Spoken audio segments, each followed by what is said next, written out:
میں جب بھی اپنی جڑواں بہن کے گھر جاتی تھی، وہ ایک کونے میں ڈری سہمی سی بیٹھی رہتی تھی، جبکہ وہ اتنی بڑی حویلی میں رہتی تھی، اتنا امیر اور ہینڈسم پتی تھا، مگر پھر بھی جب بھی جاؤ وہ ڈری سہمی سی رہتی تھی۔ مجھے اس کی اس حرکت پر بہت ہی غصہ آتا تھا۔ مجھے لگتا تھا کہ وہ بہت ہی بری ہے۔ بچپن سے ہر چیز اسے اس کی پسند کی ملتی رہی، پھر بھی وہ ناخوش ہی رہتی تھی۔ ہر دوسرے تیسرے دن گھر پر ماں کو فون کر کے کہتی کہ میرے سسرال والے بہت ظلم کرتے ہیں مجھ پر، مجھے یہاں نہیں رہنا۔ اور ایک دن تو حد ہی ہو گئی، وہ کافی مہینوں کے بعد گھر پر رہنے آئی تھی۔ ماں اس کے پسند کے کھانے بنانے میں لگ گئی اور میں صحن میں بیٹھی حیرانی سے یہ سب کچھ دیکھ رہی تھی۔ شام کے ٹائم وہ گھر آئی تو آتے ہی زور زور سے رونے لگی۔ سب ایک دم پریشان ہو گئے کہ آخر ایسا کیا ہو گیا ہے جو وہ رو رہی ہے۔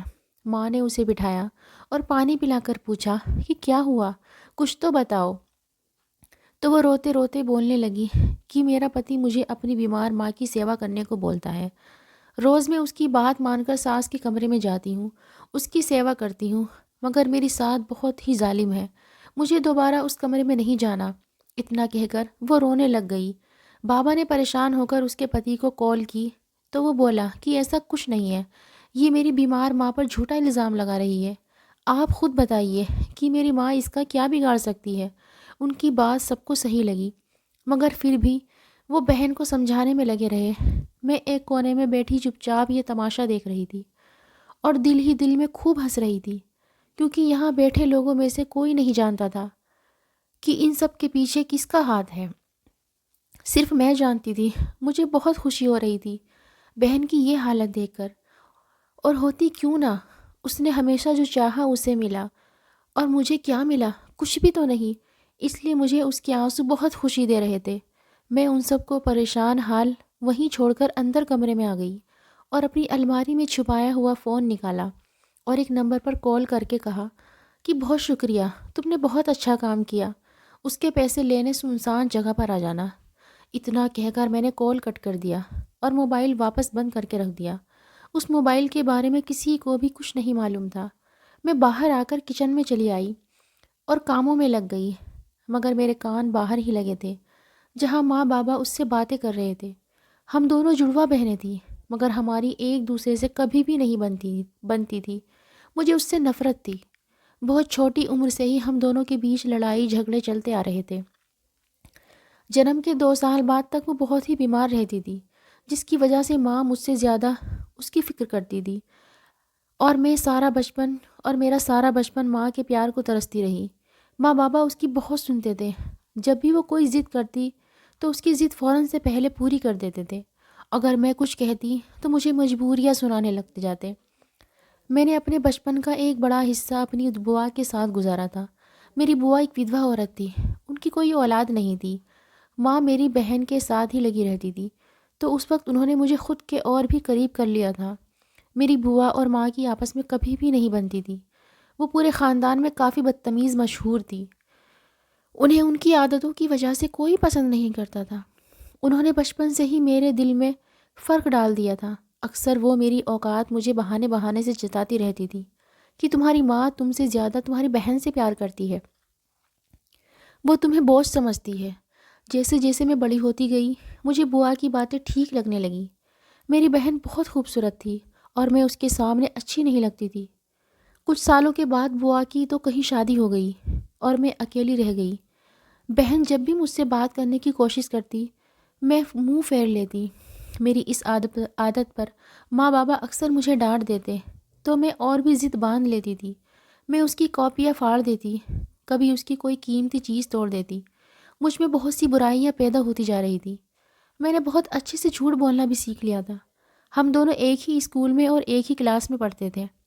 شروع میں ٹیچر نے مجھے اس کے ساتھ بٹھانے کی کوشش کی کہ دونوں بہنیں ساتھ میں بیٹھیں، مگر میں نے اس کے ساتھ بیٹھنے سے منع کر دیا۔ اس کی وہاں کافی سہیلیاں تھیں اور اسکول میں سب اس سے اچھے سے باتیں کرتے تھے۔ میں اپنی پڑھائی سے زیادہ اپنا وقت اور دماغ اسے نیچا دکھانے میں لگائے رکھتی تھی۔ تبھی میرے نمبر اس سے بہت ہی کم آتے تھے اور وہ ہمیشہ کلاس میں ٹاپ پر رہی تھی۔ سب مجھے اس کی مثال دیتے تھے کہ دیکھو اس جیسی بنو، مگر مجھے اس جیسی بننا پسند نہیں تھا۔ دن یوں ہی گزرتے گئے، جیسے تیسے میں نے میٹرک پاس کر لیا تھا۔ اب آگے کالج میں ایڈمیشن کا انتظار تھا، اور میں نے گھر میں لڑائی جھگڑا کر کے اس بات کو آخر منوا ہی لیا کہ مجھے الگ کالج میں ایڈمیشن لینا ہے۔ یوں میرا ایڈمیشن گھر سے کافی دور ایک سرکاری کالج میں ہو گیا۔ یہاں لڑکے لڑکیاں دونوں ساتھ میں پڑھتے تھے۔ میں کافی خوش تھی کہ شکر ہے سنینا سے جان چھوٹی۔ میرا کالج میں آج پہلا دن تھا۔ میری اب تک کسی لڑکی سے بات چیت نہیں ہوئی تھی۔ میں کونے پر چپ چاپ بیٹھی تھی، تبھی میرے برابر والی سیٹ پر ایک لڑکی آ کر بیٹھی اور بہت ہی پیار سے بولی، ہائی ڈیئر، کیسی ہو؟ میرا نام سیما ہے۔ میں ایک پل کو تو الجھن میں پڑ گئی کہ شاید ہم ایک دوسرے کو جانتے ہو، تبھی تو وہ مجھ سے اتنے اچھے سے مل رہی ہے، مگر وہ مجھے کہیں سے بھی جانی پہچانی نہیں لگی۔ اس کے کپڑے کافی الگ تھے، تنگ شرٹ پہنے، ڈائی کیے ہوئے بالوں کو ماتھے پر ڈالے، منہ میں چنگم چباتے ہوئے ہاتھ میری طرف بڑھاتے ہوئے تھی۔ میں نے ہلکے سے ہاتھ پکڑ کر چھوڑ دیا۔ اس کے ہاتھ میں مہنگا فون، اور اسے دیکھ کر ایسا لگا کہ وہ بہت امیر گھر کی لڑکی ہے۔ میں پہلی نظر میں اس سے کافی گھل مل گئی تھی۔ وہ کوئی خوبصورت نہیں تھی، میری طرح ہی عام سی شکل صورت کی تھی، مگر میں نے سارا وقت ایک بات نوٹ کی، کلاس کی ساری لڑکیاں اس کے آگے پیچھے پھر رہی تھی اور وہ بہت ہی غرور میں اپنی جھوٹی تعریف سن رہی تھی۔ مجھے سمجھ آ گئی کہ یہ سب پیسے کا کمال ہے۔ میں نے بھی دوسروں کی دیکھا دیکھی ان سے بات چیت شروع کر دی۔ وہ ایک بہت بڑے بزنس ٹائم فون کی بیٹی تھی، حد سے زیادہ نکچڑی اور مغرور۔ اس نے کچھ ہی دن میں لڑکیوں کا ایک گروپ بنا لیا جو ہر وقت اس کے آگے پیچھے پھرتی رہتی۔ کالج کی کئی لڑکیاں اس سے دوستی کے چکر میں لگے ہوئے تھیں، اور میں تو اس کے ساتھ ساتھ اس کی خاص دوست بن کر رہتی تھی، اور اس کے منہ پر اس کی جھوٹی تعریفیں بھی کیا کرتی رہتی تھی، مگر دل ہی دل میں اس سے بہت جیلس بھی ہوتی تھی۔ میں چاہتی تھی کہ جتنا پیسہ اس کے پاس ہے اتنا میرے پاس پیسہ آ جائے، اور پیسے کے لیے میں کچھ بھی کرنے کو تیار تھی۔ میں بہت جلد اس کی دیکھا دیکھی اسی کی طرح رہنے لگی تھی۔ اکثر وہ چیزیں مجھے یوز کر کے دے دیا کرتی تھی جنہیں میں بڑے ہی گرو سے لے کر اپنی بہن کو جیلس کرنے کی کوشش کرتی تھی۔ میں ان لوگوں میں سے تھی جنہیں اپنی غلطی کا بھی احساس نہیں ہوتا، اور اسی وجہ سے میں ہر ایک سے دور ہوتی جا رہی تھی۔ مجھے اپنے اس محلے اور اس گھر سے اور گھر والوں سے بہت ہی نفرت تھی۔ مجھے وہ لوگ اچھے لگتے تھے جو پیسے والے ہوتے تھے، اور اب جب کہ میری بہن کی شادی اس کی پسند سے امیر گھر میں ہوئی تھی تو مجھے یہ سب ایک آنکھ نہیں بھا رہا تھا۔ میرے خیال میں اس سب کی حقدار میں تھی۔ میں اس کی شادی کو تو روک نہیں پائی تھی، مگر اس کی شادی شدہ زندگی خراب ہونے کی پوری کوشش کرتی تھی۔ تبھی میں نے وہ کرنے کا سوچا جو کبھی کوئی اپنے دشمن کے لیے بھی نہیں سوچ سکتا۔ میں جب کالج جانا شروع ہوئی تھی میرے رنگ ڈھنگ ہی بدل گئے تھے، اور یہ بدلاؤ ماں کی آنکھوں سے زیادہ دیر تک چھپا نہ رہ سکا۔ ایک دن انہوں نے مجھے اپنے پاس بٹھا کر مجھ سے کالج اور دوستوں کے بارے میں کچھ سوال کیے، جن کے میں نے بہت ہی بدتمیزی سے جواب دیے۔ اس دن پہلی بار ماں کو مجھ پر اتنا غصہ آیا کہ انہوں نے مجھ پر ہاتھ اٹھا لیا۔ اس وقت سنینا بھی وہیں تھی۔ وہ مجھے مار پڑتے دیکھ کر ایک دم ہنسنے لگی۔ مجھے اس کا مذاق اڑاتا انداز دیکھ کر آگ لگ گئی، اور میں نے اس دن گھر پر بہت جھگڑا کیا۔ اگلے دن کالج گئی تو سیما نے مجھ سے پوچھا کہ کیا ہوا ہے، موڈ کیوں خراب ہے تمہارا؟ میں اس وقت غصے سے اتنی بھری پڑی تھی کہ اسے ساری بات بتا دی، جس پر وہ افسوس کرتے ہوئے بولی، تم چھوٹے گھروں میں رہنے والی کی سوچ بھی چھوٹی سی ہوتی ہے۔ اچھا، اپنا موڈ ٹھیک کرو اور ایسا کرو میرے ساتھ آج بنک مار کر پارٹی میں چلو۔ میں نے کہا، مگر ہم چھٹی سے پہلے کالج سے باہر کیسے نکلیں گے؟ اس نے کہا کہ تم اس کی چنتا مت کرو، وہ میرا کام ہے، بس جب میں تمہیں اشارہ کروں تم میرے ساتھ کلاس سے باہر آ جانا۔ میں نے کہا ٹھیک ہے۔ مجھے نہیں پتا تھا کہ وہ کہاں پر اور کس پارٹی میں مجھے لے جا رہی ہے، مگر میں چلنے کو تیار ہو گئی۔ اس نے جیسے ہی مجھے اشارہ کیا میں اٹھ کر کلاس سے باہر آ گئی۔ ہم دونوں سب کی نظروں سے بچتے بچاتے کالج کی پچھلی سائڈ پر آ گئے۔ وہاں پر دیوار ٹوٹی ہوئی تھی۔ ہم کود کر دوسری طرف چلے گئے۔ وہاں ایک کار کھڑی تھی جس کے پاس 2 لڑکے کھڑے تھے۔ سیما ان کے پاس گئی اور ہیلو ہائی کرنے لگی۔ پھر ہم چاروں کار میں بیٹھ گئے۔ گاڑی سنینا ہی چلا رہی تھی۔ میں نہیں جانتی تھی کہ وہ جن راستوں پر جا رہی ہے وہ کہاں لے کر جائیں گے، مگر میں اس وقت وہ سب کرنا چاہتی تھی۔ مجھے یہ کار اور سب کچھ بہت اچھا لگ رہا تھا۔ ہم کافی دور ایک پارٹی میں گئے، وہاں بہت سے لڑکے لڑکیاں تھیں، مجھے یہ سب بہت اچھا لگ رہا تھا۔ اس دن کے بعد سے میں نے لڑکوں سے دوستی کرنا شروع کر دی۔ میں امیر لڑکوں سے دوستی کرتی، ان سے جھوٹی محبت کا ناٹک کرتی اور پیسے بٹورتی تھی۔ انہی دنوں ایک لڑکے آرین سے میری ملاقات ہوئی۔ ہم دونوں پیسے کے پیچھے پاگل تھے۔ وہ لڑکے سو میری سیٹنگ کرواتا اور ہم پیسے آدھے آدھے کر لیتے۔ میرے پاس موبائل نہیں تھا۔ آرین کی وجہ سے میں نے موبائل لیا اور گھر پر الماری میں چھپا کر رکھ لیا۔ ماں مجھ پر بہت شک کرتی تھی اور میرے اوپر نظر بھی رکھتی تھی، مگر میں بھی اب جھوٹ بولنے میں بہت پکی ہو گئی تھی، تبھی کچھ پتہ نہ لگنے دیتی۔ کالج کے بعد یونیورسٹی شروع ہو گئی۔ بہن الگ یونیورسٹی میں تھی، الگ میں پہلے سیمیسٹر میں ہی فیل ہو گئی۔ ماں نے مجھے وہاں سے ہٹا دیا اور کہا فالتو کا پیسہ نہیں ہے جو تم پر خرچ کروں۔ بہن پڑھتی رہی اور میں آواروں کی طرح پھرتی رہی۔ سنینا کا ماسٹر کا آخری سال تھا کہ ایک دن اس نے گھر پر بتایا کہ ایک لڑکے سے اس کی دوستی ہے اور وہ اسے پسند کرتی ہے، وہ بھی شادی کرنا چاہتا ہے۔ ماں بابا نے لڑکے سے ملنے کے لیے ہاں کہہ دی اور یوں دونوں گھر والوں کی بات چیت ہوئی اور بہن نے پسند سے شادی بھی کر لی۔ لڑکا امیر تھا، گاؤں میں حویلی بھی تھی، وہیں بہن کو لے گیا۔ میں تو جل بھن کر رہ گئی کہ وہ کتنے عیش میں تھی اور میں یہاں اس غریب محلے میں۔ انہی دنوں ایک دن ایک دوست کے گھر پر میری ملاقات ایک لڑکے سے ہوئی۔ اس کا نام دیپیش تھا، کافی ہینڈسم تھا اور امیر بھی۔ میں نے نوٹ کیا وہ دوسرے لڑکوں سے الگ ہے، تبھی میں نے اس سے بات چیت شروع کر دی۔ میری اور دیپیش کی دوستی ہو گئی۔ مجھے وہ اپنے پیسے کی وجہ سے اچھا لگتا تھا۔ میں کچھ نہ کچھ بہانے کر کے اس سے پیسے لے لیتی۔ انہی دنوں کی بات ہے کہ ایک دن میں سنینا کے گھر گئی۔ دوپہر کے وقت اس کے پتی نے کہا کہ جاؤ میری ماں کو دیکھ کر آؤ، تو سنینا نے مجھ سے کہا کہ تم چلی جاؤ، میں بہنوئی کے سامنے منع نہیں کر سکتی، اور چل دی۔ وہ مجھے کمرے کے باہر چھوڑ کر خود چلے گئے۔ میں جیسے ہی اندر گئی میری سانس گلے سے اٹک گئی کہ جب کسی نے اچانک سے میرا ہاتھ کھینچ کر دیوار کے ساتھ لگایا۔ میں نے تھوڑی دیر بعد آنکھیں کھول کر سامنے دیکھا تو اپنے سامنے دیپیش کو کھڑے پایا۔ میں اس کو یوں اچانک اپنے سامنے دیکھ کر حیران رہ گئی۔ وہ وہاں کیا کر رہا تھا اور اس حویلی میں اس کا کیا کام تھا؟ کئی طرح کے سوال ایک ساتھ میرے دماغ میں چل رہے تھے، مگر اس سے پہلے کہ میں اس سے کچھ پوچھتی، وہ مجھے کھینچتے ہوئے وہاں سے باہر لے گیا اور بولا تم یہاں کیا کر رہی ہو؟ میں نے کہا یہ سوال تو مجھے کرنا چاہیے، جس پر وہ بولا کیا مطلب ہے، یہ میرا گھر ہے، میں یہاں رہتا ہوں، مگر تم تو شہر کی رہنے والی ہو، یہاں اس حویلی میں کیا کرنے آئی ہو؟ میں نے حیرانی سے اسے دیکھا اور کہا کہ تم یہاں رہتے ہو۔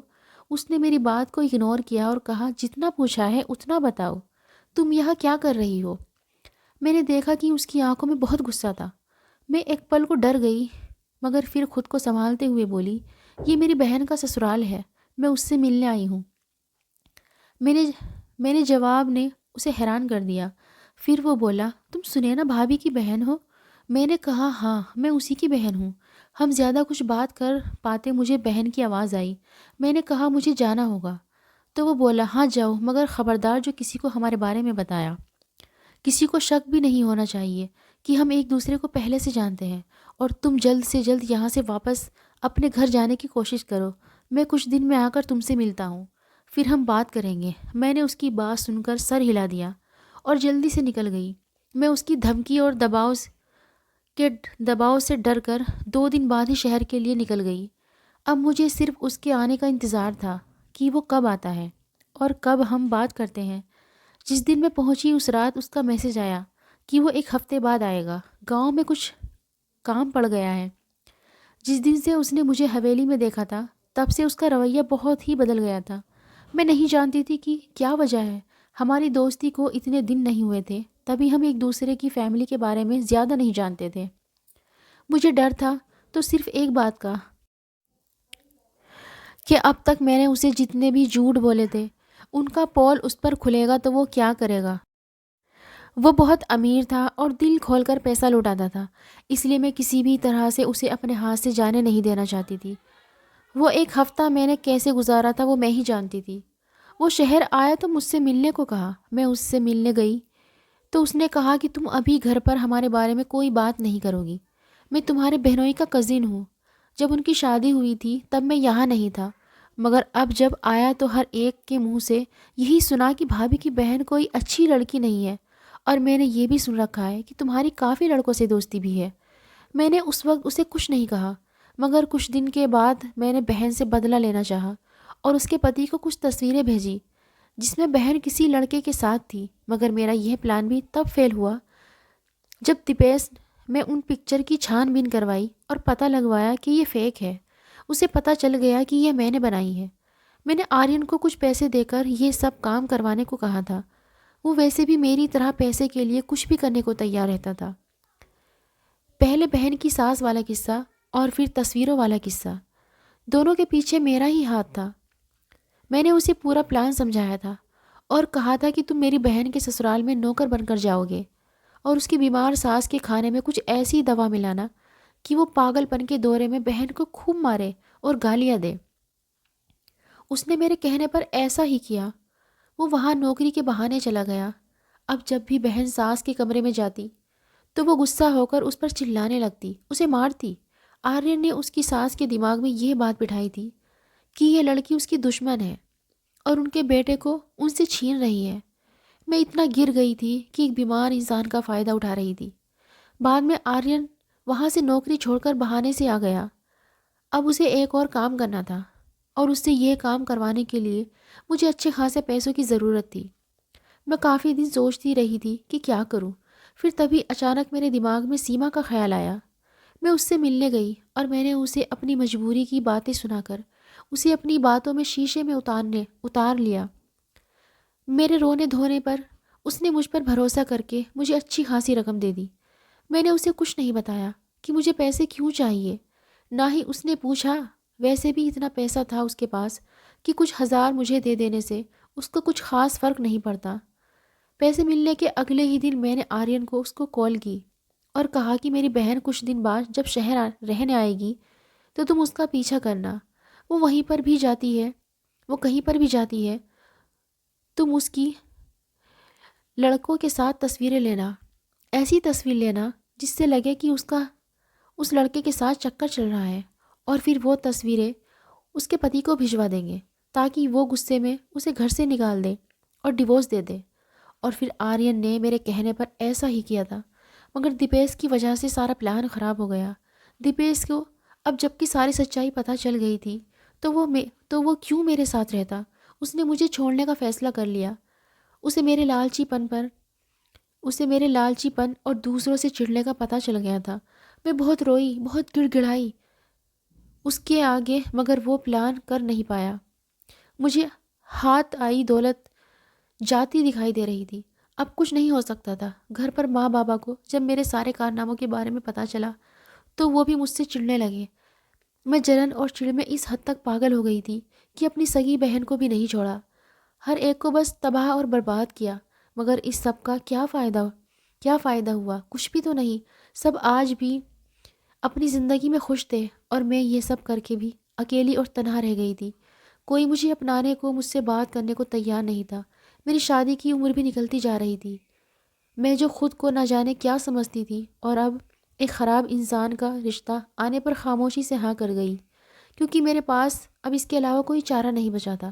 میں نے اپنی جس بہن کی زندگی کو ہر طرح سے خراب کرنے کی کوشش کی تھی اور جس پر غلط الزام لگائے تھے، وہ اپنے بچوں اور پتی کے ساتھ ایک بہت اچھی زندگی جی رہی تھی، اور میری یہاں ایک ایسے انسان کے ساتھ شادی ہو گئی تھی جس سے اپنے آگے کچھ نظر نہیں آتا تھا اور وہ کچھ کماتا بھی نہیں تھا۔ اس کے خیال میں عورت پاؤں کی جوتی ہوتی ہے۔ میں لوگوں کے گھروں میں کام کر کے کما کر لاتی تو وہ مجھ سے چھین لیتا، مجھے مارتا تھا۔ مجھے اس سے نفرت تھی، میں بھی اس کے ساتھ زبان چلاتی۔ ہمارے جھگڑے پورے محلے کو سنائی دیتے، مگر کوئی بھی ہمارے بیچ نہیں بولتا تھا۔ میں اتنا سب ہو جانے کے بعد بھی اب بھی لالچ کا شکار رہتی تھی۔ میں نے خود کو ٹھیک کرنے کی کوشش کبھی نہیں کی، کیونکہ میں نے خود کو کبھی غلط سمجھا ہی نہیں تھا۔ تبھی میں آج اس حال میں تھی کہ دیکھنے اور سننے والے صرف ترس اور نفرت بھری نگاہیں ڈالتے تھے۔ اگر آپ کو آج کی ہماری کہانی پسند آئی ہے تو اسے لائک ضرور کیجیے اور اپنے دوستوں کے ساتھ شیئر کیجیے۔ اگر آپ میرے چینل پر نئے ہیں تو اس چینل کو سبسکرائب ضرور کیجیے۔